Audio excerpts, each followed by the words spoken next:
Hello friends, मैं doctor टीना पंचोली। आज अपन Bell's palsy के बारे में बात करेंगे। बेल्स पाल्सी मतलब यूनिलेटरल फेशियल पैरालिसिस या अनएबिलिटी टू कंट्रोल फेशियल मसल। मतलब अपने जो फेस की मसल होती है उसको अपन कंट्रोल नहीं कर पाते, उनका पैरालिसिस हो जाता है। ये मेनली अपने हाफ साइड फेस को अफेक्ट करती है, लेकिन कई बार दोनों तरफ भी ये अफेक्ट कर सकती है। जो अपनी फेशियल नर्व होती है, सेवेंथ क्रेनियल नर्व, वो इसमें अफेक्ट होती है। इसके कारण बेल्स पाल्सी होता है। सेवेंथ क्रेनियल नर्व जो होती है उसका पहला फंक्शन होता है वो अपनी फेशियल मसल को कंट्रोल करती है, अपर एंड लोअर। इसके साथ साथ अपने जीभ के 2/3 आगे वाले 2/3 भाग में ये टेस्ट को कंट्रोल करती है। अपने आंसू और जो लार बनती है उसको भी ये कंट्रोल करती है। इसमें देखा गया है कि जो फीमेल और मेल है वो समान मात्रा में अफेक्ट होते हैं। साथ ही 40 साल की उम्र में बेल्स पाल्सी ज़्यादा हो सकता है। कुछ पर्सन बेल्स पाल्सी के लिए ज़्यादा ससेप्टेबल होते हैं, जैसे कि diabetes, pregnant lady, pre eclampsia, obese and hypertensive patient. 8 से 12% केस में देखा गया है कि बेल्स पाल्सी रिअकर हो सकती है। एक बार होने के बाद बार बार हो सकती है, जबकि 70% केस में एक बार होने के बाद अपने आप ठीक हो जाती है।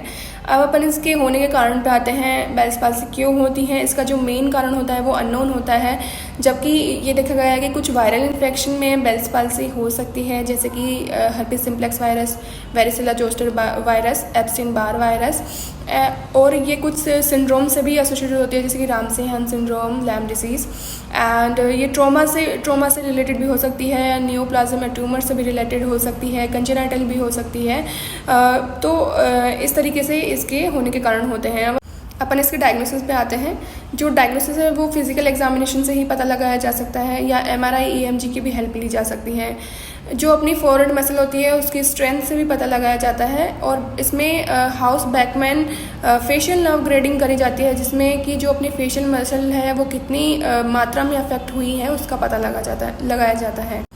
अब अपन बेल्स पाल्सी में पेशेंट में आपको क्या क्या चेंजेस देखने को मिलेंगे उसके बारे में बात करेंगे। जो पेशेंट है उसके फेस के हाफ साइड में, मतलब अफेक्टेड साइड की जो फेशियल मसल है वो एक्सप्रेशन लेस हो जाएगी। उसमें पेशेंट का जो फॉरहेड की मसल है, आईब्रो है और कॉर्नर ऑफ माउथ है वो काम करना बंद कर देगा, वीक हो जाएगा काफ़ी। और वो अपनी अफेक्टेड साइड की आँख को बंद नहीं कर पाएगा, अपने मुंह को बंद नहीं कर पाएगा, अपर लिप उसका काम करना बंद कर देगा, वीक हो जाएगा काफ़ी। और जो यहाँ से लार निकलना स्टार्ट हो जाएगी, आपके आँख से आंसू आना स्टार्ट हो जाएंगे, या हो सकता है आपकी आँखें सूखने लग जाएं, लार कम बने।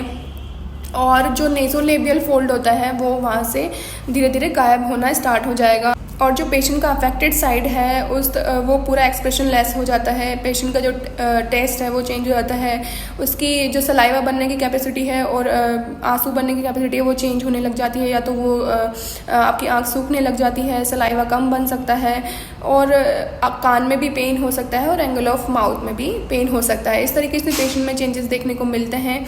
अब आते हैं ट्रीटमेंट पे। तो ट्रीटमेंट में पेशेंट कॉर्टिकोस्टेरॉइड और एंटीवायरल ड्रग दी जाती है, साथ ही उसको कुछ आई ड्रॉप दी जाती है ताकि उसके आंखें सूखे नहीं। आई पैच दिया जाता है ताकि वो सोते वक्त उसको लगा के सोए, क्योंकि इसमें आँख बंद जो पेशेंट है उसकी आँख बंद नहीं होती है। तो और पेशेंट को फिजियोथेरेपी और स्पीच थेरेपी के लिए बोला जाता है। आई होप मेरा वीडियो आपके लिए हेल्पफुल होगा। अगर हेल्पफुल है तो प्लीज़ मेरे चैनल को लाइक करें, शेयर करें और सब्सक्राइब करें। Thank you.